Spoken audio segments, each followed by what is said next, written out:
Hello সবাই, কেমন আছো তোমরা? আশা করি ভালো আছো। আমিও ভালো আছি। আজকে আমার দুপুরের খাবার দাবার নিয়ে আমি হাজির হয়ে গেলাম। তো আমার বললাম কেননা আমার বাসাতে দুপুর টাইমে আমি একাই থাকি। আমার হাজব্যান্ড অফিসে থাকে, তো সে বাসাতে আসে না। আর বাসা থেকে যেহেতু অফিসটা একটু দূরে, তার জন্য আসলে সম্ভবও হয় না। তো মাঝে মাঝে খাবার টাবার নিয়ে যায়, আর মাঝে মাঝে নিয়ে যায় না।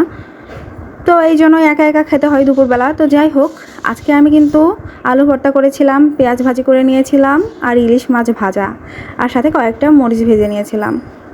আজকে ছিল এই আমার খাবার দাবার। তো একার জন্য আসলে অনেক কিছু রান্না করতে ভালো লাগে না, কিন্তু আজকে যেহেতু বৃষ্টি হচ্ছে বাইরে, তাই ভাবলাম যে ইলিশ মাছটা ভাজি করে খাই।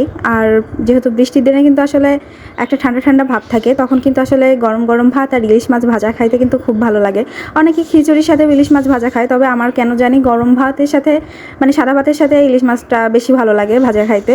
তো সাথে আমি কয়েকটা মরিচও ভেজে নিয়েছিলাম। এখানে আমার বাসাতে আজকে আবার কাঁচামরিচটা শেষ হয়ে গেছে, তার জন্য কাঁচামরিচ দিয়ে আমি খাইতে পারিনি, নাহলে কিন্তু আমি কাঁচামরিচ দিয়েই খাইতাম।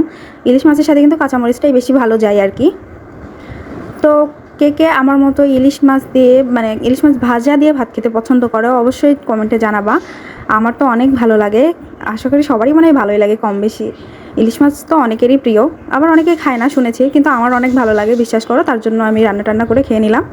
তো আজকে ভিডিও এই পর্যন্তই ছিল। ভালো লাগলে লাইক কমেন্ট শেয়ার করে দিও। সবাই ভালো থেকো, টাটা।